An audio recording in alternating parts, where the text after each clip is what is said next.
رب العالمين والصلاة والسلام على أشرف الأنبياء والمرسلين نبينا محمد وعلى آله وصحبه ومن تبعهم بإحسان ودعا بدعوتهم إلى يوم الدين وبعد.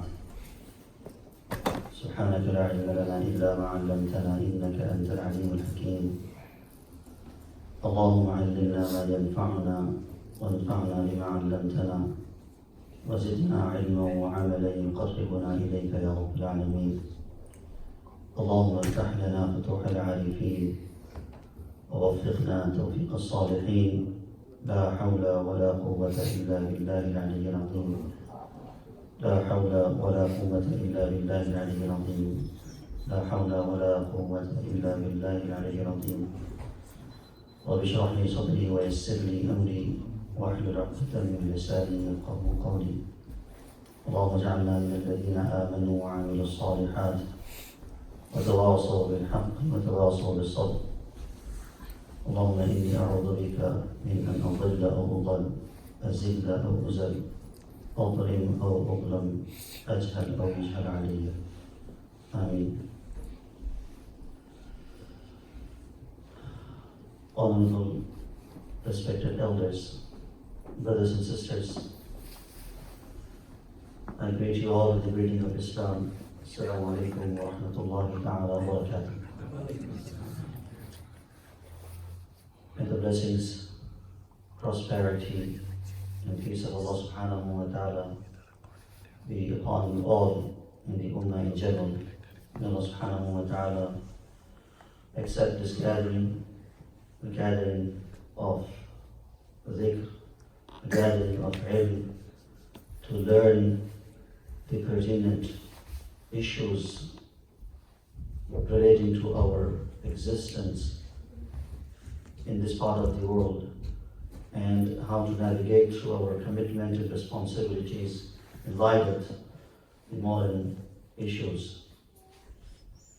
As you know, the topic for this monthly halaqah is the Muslim involvement in Canadian politics. And it has been chosen because of the fact that the federal election is literally, upon us. In fact, the advance poll has started from yesterday. Some of you might have already voted. Apart from apart from our engagement in the political process, we should also make dua to Allah subhanahu wa ta'ala, asking Him, pleading Him to bring the best of the results, not just in the favor of Muslims, but also in the general interest of humanity and Canadians and the world at large. Because we know, especially the politics in the West affect the world at large because of their policies, international policies, and their involvement in the affairs of the world. And therefore, it is not just about a community or a country, rather the decisions that oftentimes the West makes on behalf of other nations. Therefore, this adds to the responsibility of those who live and who partake in the process of that. Because as we live in a very interdependent world, very interconnected world, anything and everything that relates to each other. It is no longer the case where you do something as a country, especially living in the West in isolation, will not affect the other parts of the world. So that is why this subject is very important, and also our responsibility in this regard to recognize and play our relative role. Allah subhanahu wa ta'ala in the Holy Quran, because our religion is a very pragmatic religion, it is a very relevant religion, it's everlasting, it has everlasting teachings in that relates to every time and situation, whether it is 21st century or the 1st century. This is the beauty of Islam.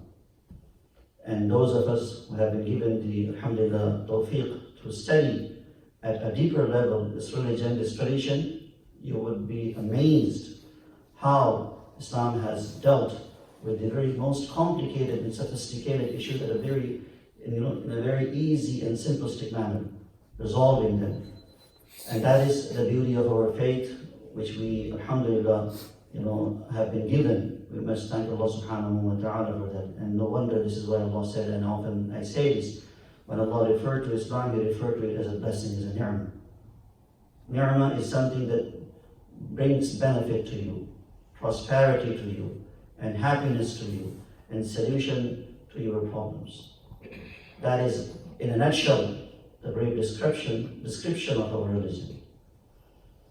So if, as one of the scholars has summarized the teachings of Islam, there are different approaches to that, but one of them is, if you narrow down the entire teachings of Islam from A to Z, it will come down to two simple basic principles. And in English they have put it as commitment to your faith and contribution to the society. Commitment to your faith and contribution to the society. That is how they have summed up this. And this is in light of one of the very remarkable ayat of the Quran, in which Allah subhanahu wa ta'ala addresses us as Muslim community, saying, أعوذ بالله من الشيطان الرجيم كنتم خير أمة أخرجت للناس تأمرون بالمعروف وتنهون عن المنكر وتؤمنون بالله. So this ayat serves as a pretext to our discussion and to these 2 points that I mentioned. Our commitment to faith, تؤمنون بالله, and contribution to the society is تأمرون بالمعروف وتنهون عن المنكر. And therefore, Imam Mufthi Razi rahimahullah ta'ala, he said, Islam is all about 2 things. One is servitude to God and service to humanity. Servitude to God and service to humanity. Rasulullah sallallahu alayhi wasallam, in this ayat, as we have understood, there is a khitab to us directly and an honor that has been given to us as the best of the nation. Why? Because of these 2 reasons that I mentioned to you. And if we fail to do that, we are no longer entitled for the title that Allah subhanahu wa ta'ala has given us as the Khayrul Ummah. If we fail to do that. And Rasulullah sallallahu alayhi wa sallam, in one of the narrations, said, أَلَا أُخْبِرُكُمْ بِمَنْ يَحْرُمُ عَلَى النَّارِ وَالنَّحْرُ تَحْرُمُ عَلَيْهِ.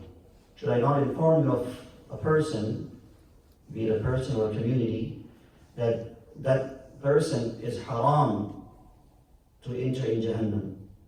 And even for Jahannam to touch that person is also haram. He used the word haram. And you know the word of haram, how deep it is in its meaning and how serious it is. And that's how radiallahu anhu ajma'in, they asked, but I also, please do tell us and inform us, who is that lucky person? Because all of our struggle and effort in this regard is to attain the pleasure of Allah and to save ourselves from the punishments of Allah. This, our prayer, our fasting, our efforts, everything, it comes down to this point. So Prophet says, a person who respects the honors, the rights of others, and easy to deal with, cares for others, and at the service of others. So a mu'min who has these sifat, as I mentioned to you, the one who respects the rights of others, cares for others, and at the service of others, qaribin, close to them, not distant from them. Because this is one of the problems in the past, was more so than the present, that where immigrant communities used to live in isolation from the mainstream societies. They would stay away from partaking in these civic affairs of life, in the social segments and whatnot, which is changing, alhamdulillah, now, but yet it's a long road to go. So that, in essence, this hadith describes also the role Muslims need to play in order to be worthy of this promise of Rasul sallallahu alayhi wa sallam. There is an Arabic proverb which is very beautiful. I really marvel at. It says, حسبنا الله ونعم الوكيل. المؤمن كالمطر أينما وقع نفع. The example of a mu'min, a believer, is like a rain. Rain, from this proverb, as it says, the example of a believer is like a rain. Wherever it showers, it produces life. It is the source of, because you can imagine water, how important it is. Allah subhanahu wa ta'ala in Surah Al-Kahf, used water as an example to define the life of this world. وَاضْرِبْ لَهُمْ مَثْلَ الْحَيَاةِ الدُّنْيَا كَمَاءٍ أَنزَلْنَاهُ مِنَ السَّمَاءِ وَجَعَلْنَا مِنَ الْمَاءِ كُلَّ شَيْءٍ حَيٍّ. Every living organism that you see on the face of the earth, Allah says, the source of that is water. So that, the beautiful example of the parable, as I said to you, it further illustrates the importance of contribution, bringing benefit, and being the source of khair, not just to ourselves. Because, as I mentioned last Friday, that one of the devastating aspects of capitalism is to promote, engender self-centeredness, selfishness, the way you care just for yourself, not caring for others. But it was, in the beginning days of Islam, other way around, in the earlier centuries. And this is why one of the scholars said, because of that attitude of earlier Muslim generation to care for others, to serve, and not just for human beings, there are many examples of that. So much so, Shaykh Ali al-Khawas, one of the great scholars from Egypt, he was a great scholar. At the same time, he used to go out at night time. There used to be on the street of Qahira, small, like a ponds next to the streets and main roads. So he would go out at night time and he would clean them and fill it with fresh water. And he said, I do this because, and that was made basically to serve as a water pot for the animals and the dogs of the street. He used to do that, he said, so that I could become part of this hadith of Rasulullah sallallahu alaihi wasallam, Ar-Rahimun yarhamuhum ar-Rahman. Yarhamu man fil ard, yarhamukum man fis sama. So they went out of their way to accommodate even the other makhluqat of Allah subhanahu wa ta'ala. So the historians say, because of that attitude to care for others, put themselves first, يُثِرُونَ عَلَىٰ أَنفُسِهِمْ وَلَوْ كَانَ بِهِمْ خَصَاصَةٌ, that they put the need of other first, then they put themselves after that. That was a spirit of sacrifice that they had. So then, as a result of that, they became, as you read the history, they became the subject of history. They became the subject of history, that the history used to revolve around them and their contribution. Now, the situation has reversed. He put it beautifully. Our ancestors were the subject of history, where we are, as we are concerned, we are the object of history. We are just one of the elements, but they were at the center focus of the historical discussion. Even if you go, for instance, to Congress Library here in America, which is the largest one in the world because of its collection, if you go in that library, if you look up the roof, you will see the contributions, intellectual contributions that the world has made, and in that, the name of Muslims comes at the very center of that, the dome.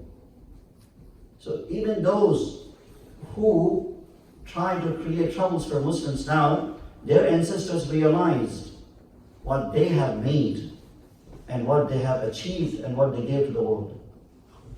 So this is just a very brief explanation with respect to the commitment to contribution and our role that we need to play in this regard. So this is the nature of this ummah, has been at least. Keeping that in mind, when it comes to living in the West, as we are part of the Western country, there are three ways of living in the Western country in terms of lifestyle in terms of our existence and whatnot. The first of which is assimilation, and the second of which is participation, and the third is contribution. So what is assimilation? And there are even to this day examples of that.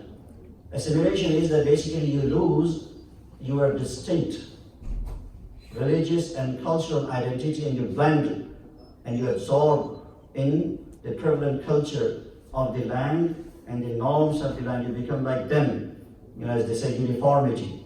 You lose your distinctiveness and you become like one of them. And the history have many examples of it. The recent one, for example, in France, one of the problems that they have is this: they require Muslims even to assimilate. And that becomes a problem for Muslims, because to us, our religious identity takes precedence before anything, everything else. And this is the problem with Uyghur Muslims right now in Eastern China. If they decide today to forsake and forfeit their religious rights, they will be welcomed. The situation will change for them. Right? They are in concentration camps. They are facing brutal persecution, the worst type. But all of that because of their religious identity. If they change that one, if they compromise on that, then the situation will change for them. So these are the recent examples from the history and from our time.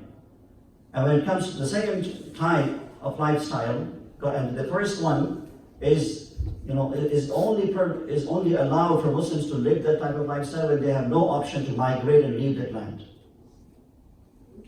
If they have no option to leave that land, then they can live and do their best, asking Allah subhanahu wa ta'ala for an opening, as it was the case even during the time of Rasulullah. The weak Muslims, they were not able to migrate. They stayed in Makkah al-Mukarramah, and they continued to face persecution and difficulty. They did what they could in terms of practicing their religion.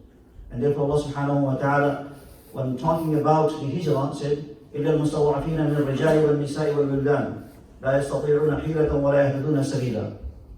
Except those weak Muslims who are not able to fight for their right or to move out, then Allah will excuse their situation and excuse them. So this, by and large, is not acceptable for normal Muslims who are living in normal circumstances. But with respect to the second type of living in the West, is known as integration and participation. And what does it mean? It means that you remain as who you are in terms of your religious and cultural identity. For example, we have the privilege and honor here, for example, for me to wear this type of clothing, or religious symbols. For women, for example, we have scarf and other things, and you are free to practice your religion and maintain your cultural values. At the same time, you become part of the greater society, mainstream society, and you contribute and you become one of them in terms of social affairs. And this is acceptable in Islam, and that is how it should be. And the third one is that you move from integration to contribution, where you become the force of shaping the society, and you become an asset to the society. You become an asset to the society. And subhanAllah, Shaykh Abu Hassan Ali rahimahullah ta'ala, speaking to the Muslims of the UK, said,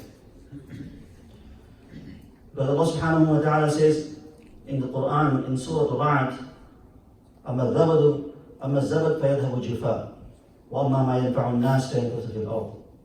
So this principle, what it tells us, said Muslims need to prove their importance in this land. They should be the one that we are here to save you, to serve you, not that we are here to just reap your benefit and be at the other end of recipients. Muslims should be in the forefront of giving. As Rasulullah said, that we should be in the forefront of contribution. And it is this way only that can secure our existence in countries such as these ones. That they will be the one, not only to accept you, but also to request you to stay. There was one of the great scholars from Baghdad in the earlier history of Islam. His name was Abdullah Sukkari. And Sukkari, you know, in Arabic, it means sugar. So this was a title given to him. So he was living in the city, in a neighborhood, and he decided to move and relocate. The entire community and city around him, the neighborhood, gathered and approached him saying, what's the reason that you decided to relocate and move out of this location? And he said, there are personal reasons, and I do not wish to disclose. And they said to him, requesting, please stay with us, because if you go, the charm of the society will go with you. If you go, the charm of the society will go with you. And they begged him and requested him to stay, which he finally accepted. Why did they do that? Recognizing his importance in the city and the effect that he brought on the society. And therefore they called him Sukkari because of his beautiful, eloquent, and very gentle, kind words every time that he would speak. This is from the Sunnah of Rasulullah sallallahu alayhi wa sallam. Anyways, as I mentioned to you, hayyinun, layyinun, sahlun, qareebun. The one who has these sifat, Jahannam is going to be haram on him, and he will be haram on Jahannam. So contribution is what is the third level, where Muslims living in the West needs to upgrade themselves to that level. We are, alhamdulillah, not in the state of assimilation, but by and large still in the state of integration and participation, though we are living as the second generation, and some of us even perhaps in the third generation, but it's still in the state of integration. We have to move forward. And this is why Dr. Talib Ramadan, one of the very influential Western thinkers and writers, he said Muslims have to move from integration to participation, from integration to contribution, because this is the only way that they could prove their importance and their existence in this part of the world. And for that, we need to understand, for example, the history of Muslims in Canada. If you look at the historical records, Muslims have been part of the Canadian society for well over 115 years almost. So the first recorded account proves the first Muslim child that was born to one Muslim couple living in Ontario was in 1854, which was not very even before the Confederation. And the official record of Muslims, according to the census that they had back then, so the official record that has been documented, it shows and proves that the survey was done and they found 13 Muslim residents in Canada, and it was in 1871. So you can see Muslims are part of Canadian society before even Canada came into existence. Before even Canada came into existence officially. And that is our history. But up until the World War II, the migration was very slow to this country. After the World War II, things changed. And especially, and as this country that we feel proud of, the current, the government and the country as it offers the privileges and whatnot and all of those things, we feel proud to be Canadian. Alhamdulillah, we feel honored to be here as Canadians. But you should also remember, this country also have had the dark periods in the past, where people like you and I were never welcome here. Never welcome, never allowed. There used to be even slogans, written on the streets, very horrific words for any person of color. And there were laws literally implemented based on racism that would prohibit immigration to this country. That's the reality of this country too.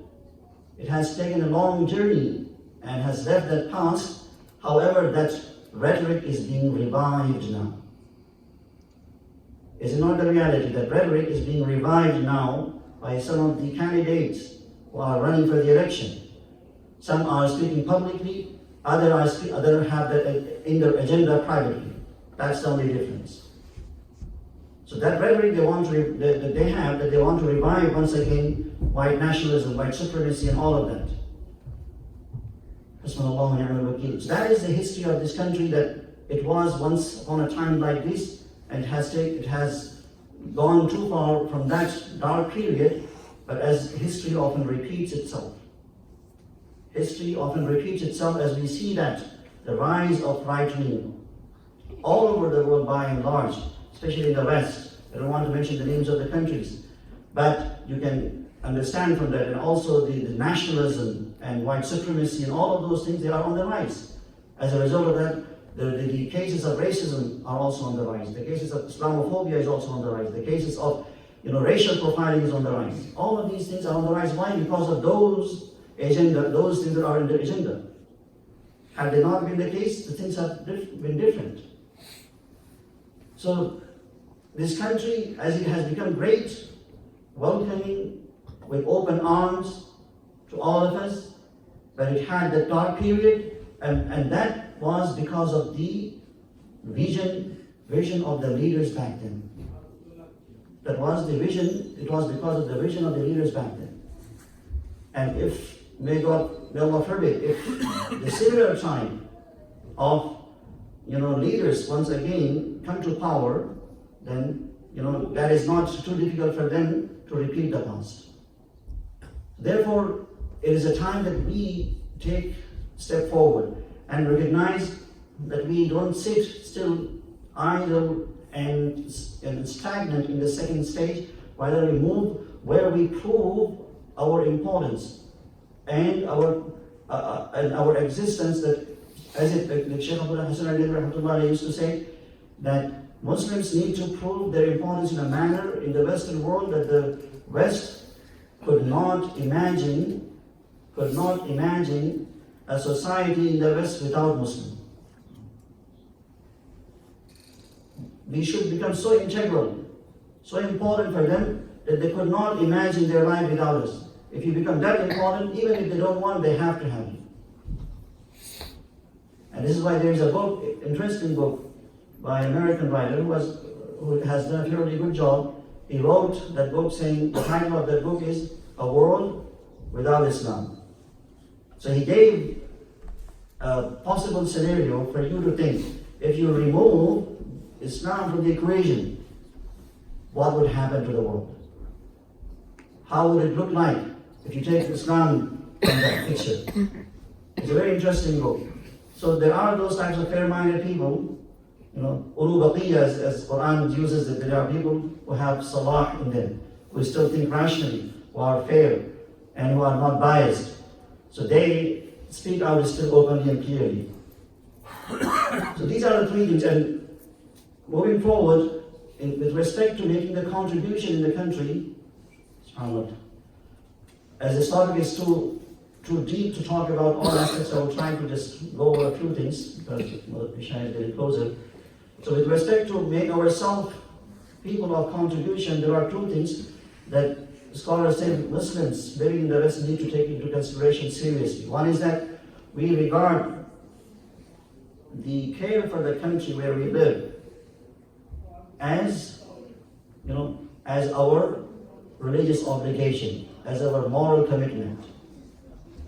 Because Allah Rasulullah sallallahu alayhi wa sallam in the hadith, he said, ad-deen wa nasiha. Deen is all about wishing well. And then he further described what did he mean by that.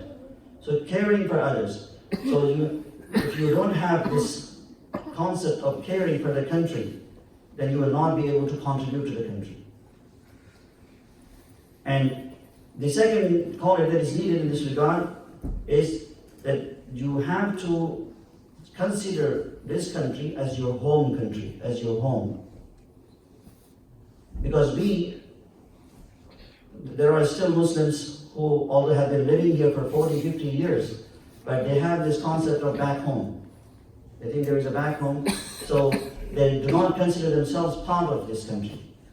With due respect to all of us, but that is the reality. Although we have been living here for so long, we have worked here, we have paid taxes, we continue to take benefit, but we still consider there is a back home.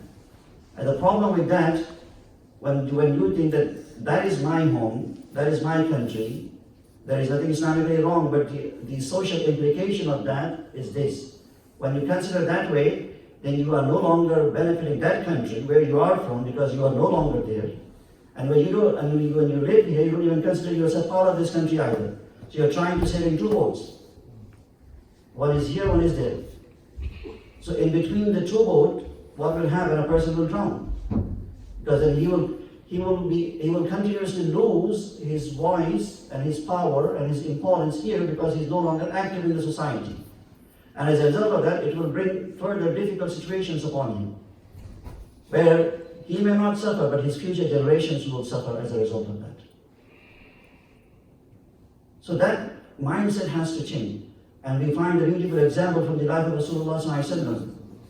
We know for a fact that our Prophet did the hijrah. Right? He migrated. He migrated from Makkah to Mukarramah, the holiest city on earth, where one prayer is equal to 100,000 prayers. He migrated because of the situation and conditions in that city. But when he migrated, he moved not to a different continent, as many of us have done, but to a neighboring city, known as Medina. Back then was known as Yathrib. But when he moved, he gave himself completely to that city. So much so, he made dua. One of the du'as the Prophet ﷺ made, Allahumma ja'al, Madinatana hadihi, ahabba ilayna min hubbina akthar li Makkah. Allah made the city beloved to us more than even Makkah al-Mukarramah itself. Therefore, there is a discussion among scholars of hadith and fiqh that which city takes precedence in this regard. Allahumma habib ilayna, hadhihi al-Madina, akthar min hubbina li Makkah. So this is the dua of Rasulullah sallallahu alaihi wasallam when he made, and therefore, even though Fath Makkah, with conquest of Makkah took place in the life of Rasulullah sallallahu alaihi wasallam, and he had two homes there, one from his own ancestors that he had inherited, the other one from his wife Khadija al-Kubra radiyallahu ta'ala anha. Despite having two residences, after the conquest of Makkah, what did he do? Did he move back? No. He continued to live in Medina with Ansar, so much so that Medina al-Munawwara became his final resting place. That is the loyalty to people who supported you. That is the loyalty to the city that gave you so much. That is a loyalty that requires basic type of integrity and honesty and faithfulness. And that is what Rasulullah sallallahu alaihi wasallam did, and this is what we learn from the example of Rasulullah sallallahu alaihi wasallam. Now, with respect to the involvement of Muslims in the Canadian politics,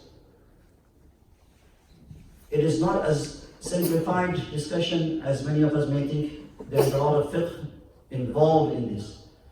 And I don't want to get into the full detail of that, but the gist of that is because many people who have somewhat the knowledge of Sharia, they know and they think that it is wrong to involve in democracy, in democratic election, and in secular system of governance. Why? Because in the secular system of governance, and they have that point, and I acknowledge that, and that the point is because the rule of law in the secular system of governance is not the Sharia law. It is the law based on human legislation. And we know, according to Quran, and our system of governance is different, what we call khilafah. And in that, the supreme authority belongs to Allah alone. Legislation is the right of Allah subhanahu wa ta'ala. And even the Khalifa himself, and the body, the governing body, those who help Khalifa, the entire body is simply, they are seen as the representatives. and those who are implementing the laws of Islam and at the administration level. That is all it is all about. Because Allah subhanahu wa ta'ala says in the Quran, in al-hukmu illa lillah, ala lahu al-khalqu wal-amr. So because of that, so if you are, they say, if you involved in secular political system, then you are supporting a government or a governance that runs on the principles that are not Islamic. So that is the point that they have. And therefore, they say it is wrong, and some of them even have gone this far to say that it is haram and all of that. Although they have points that Islam has different system of governance, and as a matter of fact, Islam for the first time in the history of politics introduced a system that was never before, and there is still nothing like that. Because in the current time, there are three types of system of government that you see prevalent. One is monarchy, kingdomship, and the other one is dictatorship. And the third one is democratic system. So these are the three types, and mostly it is democratic system that that rules the world now. And the world is ruled by this system of governance. But Islam had brought and introduced a different type of system of governance, which is known as Khilafah. But if you say that this is not Islamic, that is of course true. However, when you look at the condition of Muslim world even right now, is there any ideal society or country or state that you could say this is the ideal society that really implements Islam and where there is a laws of Islam present? Okay, and then it welcomes Muslims to come and live there, especially for those who are living as a minority in whether it's Western countries or non-Muslim countries. There is not a single one. And even those countries that have relatively some of the laws applicable in that land, those individuals, they are no different than the people who are running the countries such as these ones. Other than Iman, but many of them have issues in terms of moral integrity and social integrity as a problem as we see people here. And no different at all. And therefore, Muslims have been left with a choice to relocate either because of persecution, because of economic problems and whatnot, and finding better opportunities to come. And when they came here as a minority. And even those, subhanAllah, that came, for example, Western world, especially North America, is known as the land of immigrants. As somebody said, that sometimes the white nationalists said, go back home. They have said to some people. So he said, the one who have come first should go first. So if you go first, then I will go after you. Because they have also come here from other countries. This country doesn't belong to them either. So this is the land of immigrants basically. And they came, this is the point I want to make, they came as a minority here, but because of their due diligence and commitment and working hard, now they have gained not only just popularity and acceptance, but majority. And this can happen to any community, any minority. So this is the reality, a transition. So if we take this step seriously of this, it's Islamic concept, therefore scholars, they have discussed this at a greater detail and said, yes, we understand the democratic system is not Islamic system. Yet, if you look at the systems out there, democratic system is the closest to all the other ones. And we find the example of that from the Quran, how they mention, for example, Yusuf alayhi salatu wasalam. In Surah Yusuf, when he was brought in Egypt as a slave and sold, and then Aziz al-Misr, basically he took him, but when he went to the jail, when he was released and all of that, to cut the long story short, when he came to the court of Aziz al-Misr, was the Fir'aun of that time. So what did he say? He himself, as the candidates today, basically put forward themselves, give me this position. So he said, اجعلني على خزائن الأرض, make me the Minister of Finance. And he said, "Inni hafidhun alim." I have the knowledge and I can look after this position very well. So scholars of Tafsir have discussed in light of this ayat, saying Fir'aun was not Muslim. Fir'aun of that time, Aziz al-Misr, not the Fir'aun of Musa alayhi salatu, because Fir'aun, people think it's only about Musa alayhi salatu time, but it is a title that was given to anyone who ruled Egypt, in the past, back then. So he was not Muslim, and he was running the country as he wished.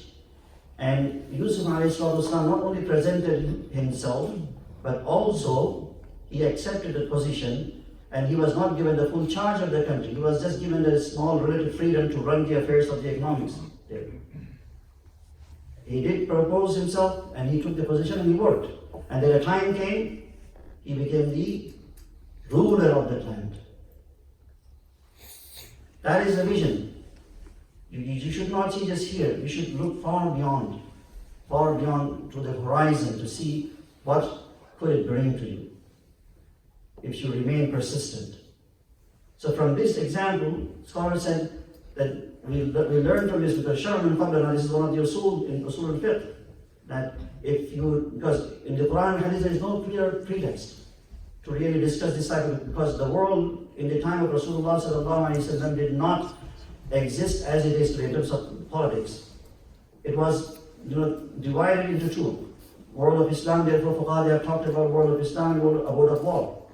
But there is no such concept anymore, because it is interdependent world that we live in. And there is a lot more connections. So there is no clear example of that. However, we've learned from this ayat that it is possible to not only live, but also to participate. And we learned from the example of the seerah of Rasulullah sallallahu alaihi wasallam that Prophet sallallahu alaihi wasallam, when he moved to Madinah al-Munawwarah, one of the first things that he did after establishing the masjid, madrasa, all of those things, he basically prepared Nisab al-Madinah, a charter. And in that he secured the rights of all people, not only Muslims, all people, including Jews, and the Mushrikeen, of course Muslims. And it is arguably, according to Dr. Hamidullah Marhoum, the first official constitution of the world. And he has proven that there was never such documented constitution of any government. If it could be defined, it was this one. So Prophet ﷺ did that despite that he was a minority, because when he moved to Madinah al-Munawwarah, was he in majority? No, he was a minority. And he did that. Now the question that rises here, why did he do that? Because he learned from his experience. What was his experience? When he was living in Makkah al-Mukarramah, his experience was, what he was asking them was this: give me the freedom to practice my religion and preach my religion. And they were not willing to do that to him. That's all he asked. Even the group that came to his uncle, Abu Talib, saying, ask your nephew and stop him from preaching and all of that. And then because of that situation, he feared for the safety of Rasulullah, so he suggested, oh my, son, if you could really slow down and then don't, put yourself into danger. And what did Rasulullah say? If they put لو وضعوا شمسا وقمرا في يدي, if they put in my one hand the sun, the other hand the moon, and still I will not stop this, because that is the mission that I have been sent for. So Prophet ﷺ learned from his experience in Makkah al-Mukarramah that the infringement of religious freedom was such that he was not able to practice the religion, let alone preaching the religion. So he learned from that experience. Therefore, one of the first things that he did after he migrated to Madinah al-Munawwarah was to engage, the political process. And that is what he did. And therefore, if we do not do that, then similar is going to be the situation for any Muslims who live in any minority, especially given the atmosphere and the time that we live as. So this is the case. And now with respect to the party that runs for the election and the candidates, there is an usul. I just want to mention that usul. Obviously, when it comes to running for the political process, engaging the political process, there are two ways. One is that you literally run for the election as a candidate of any party. This is one. And the second one is you just cast your ballot in favor of one of the candidates and party. So the first one is also in light of this example of the life of Yusuf alayhi salatu wasalam, is permissible, although there are issues that you will see absolutely against the Sharia. And therefore, you have to have this in your mind, whether you cast a ballot or you offer yourself to a position in the political party, that you are focusing on the greater benefit and good of the community, the society, and the country. Although there are things that are Islamically wrong and haram perhaps even, but you neither support them nor your support that you show to them is based on those things that are Islamically problematic. And therefore in the usul of fiqh, this discussion comes, they say, يُخْتَارُ أَهْوَلُ الشَّرَّيْنِ. When you are given the choice in between choosing good and bad, then you go for the good one. But when you have the choice to choose in between the two evils, then you go for the lesser one. أَهْوَلُ الْبَلِيَّتَيْنِ. And then the other principle in fiqh is, الضرر الأشد يزال بالضرر الأخف. The greater harm is going to be removed by bearing the lesser harm. And so, in light of that, you can see which party is better for the country, not just for Muslims, because Muslims, as I said, they should have a compassionate vision for everyone, not just for ourselves and our community. Because if we do that, then there are people who will benefit because of our approach and because of our interest in that. And why is it important? You want to just go over and conclude? I'll let 10 minutes left. Why is it important? There are 4 points that I want to share. Because of that, it is important for Muslims to involve in or engage the political process in the Canadian election. One is that to ensure that our country continue to see diversity as a strength. In 1970s, it was not prior to that. In 1970s, it was for the first time in Canadian history that the policy was enacted and approved that multiculturalism is sanctioned and accepted in Canadian society. Before that, there was no law to support that. And that law was enacted and approved. As a result of that, we see the possibility of integration and contribution and living with our cultural identities here. Otherwise, before that was not allowed. So that strength that has brought a lot of benefit to the Canadian economy, subhanAllah, what it did to the country was it brought the best intellectuals from other countries to this country, because it opened the door on the basis of academic and intellectual skills, and therefore it brought many mashallah professionals, and it benefited the country too. So this is the first thing, because it is for this reason it is important that we continue to take part to secure that bill, that it stays intact. And the second one is to maintain multiculturalism in our country, that we support and we make sure that it continues to take place and it continues to stay as that. And the third is to secure the religious freedom. Obviously, to us, the most important thing is that we want to secure our religious freedom in this land. And alhamdulillah, we have that freedom, but we must make sure that it continues to stay the same, remain the same.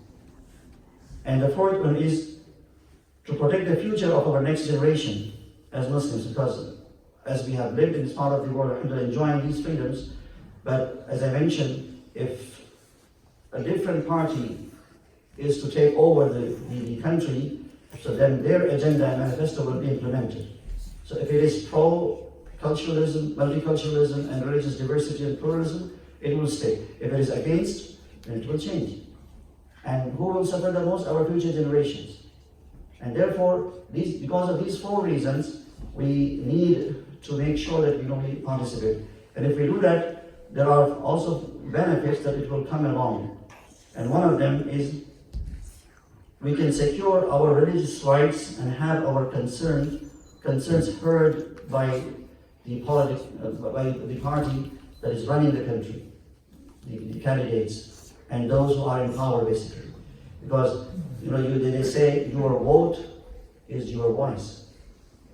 If you use your vote, basically you have made yourself heard and your concerns reach those who are in power. So this is very important, and this is the benefit that it will come. And the second one is we can help. There are a number of less privileged communities, even in Canada, to this date. For example, the refugees. The crisis of refugees, is alarmingly, at a global level, has reached to a number beyond the imagination, millions of people, because of the political unrest in many countries across the globe. And alhamdulillah, our country is one of the very few countries that accepts and welcomes refugees in big numbers.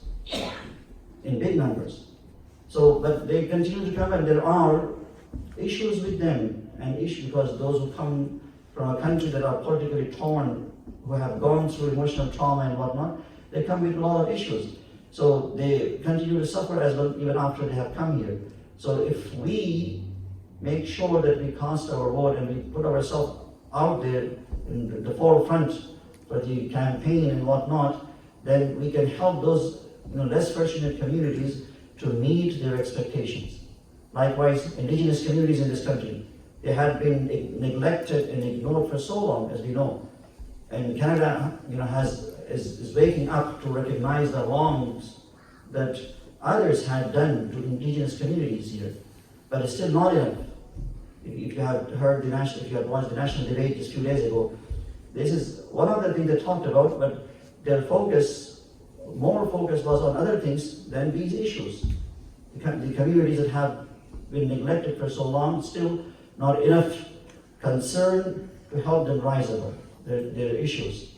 So we can make that difference. And if a Muslim, one of the writers said, Muslims now in Canada, for instance, they are like 4% of the population, Canadian population. So we are the largest minority in Canada compared to other Jewish community and Sikh community. They say, though they are way less than us, but they are more active politically than us. That is the report. And this is when I was invited to one of the shows 2 days ago. So there was the Jewish rabbi, and he said that they made sure in this election, and that is the case, I guess, every time there is a federal election, that they created massive awareness in their community and how we want to make a difference and we want to impact and bring change as per our expectation, and lobbying those individuals that could be of their interest. So they have been holding, he said, he didn't say openly what I said, but he indicated, and that is what I understood from that. So they have been holding town hall meetings, one after the other, and 2 days ago there was one more. So to discuss the issues, the pros and cons and all of that.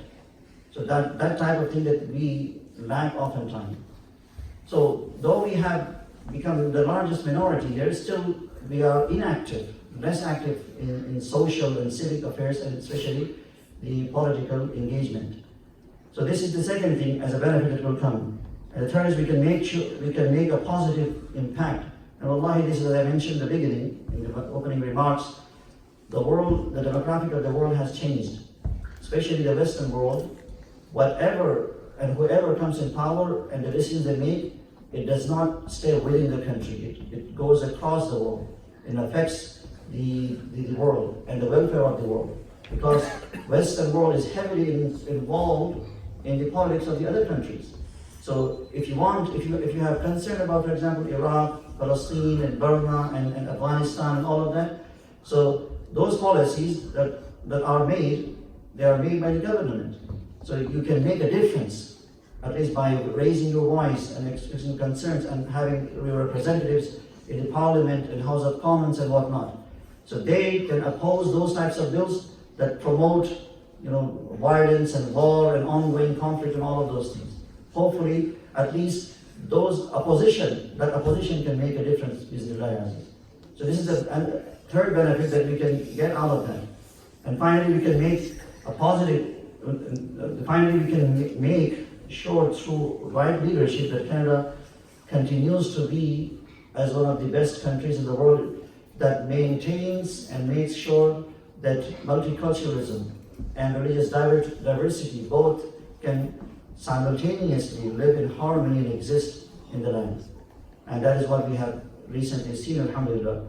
So these are the things that basically tell us our need to engage actively in the political process and making sure that we seize this opportunity, especially given the rise of the opposition and those that are trying to bring different types of ideas on the political stage.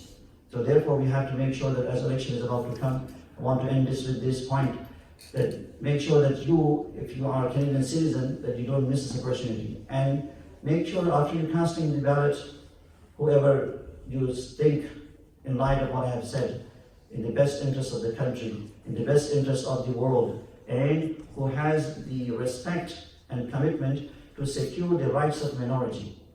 Because it is minorities who suffer the most if somebody who is not in favor of them comes in power. So that is the gist of that, and continuously make dua to Allah subhanahu wa ta'ala that Allah brings those to power who deserve to stay in power, not those who are the source of curse to the country. May Allah subhanahu wa ta'ala make our gathering a mean of acceptance, and may Allah give us the tawfiq to play our part and role, not only just in the election just alone, rather the civic affairs of the society and the other aspects that we need to be part of. Jazakumullah khairan.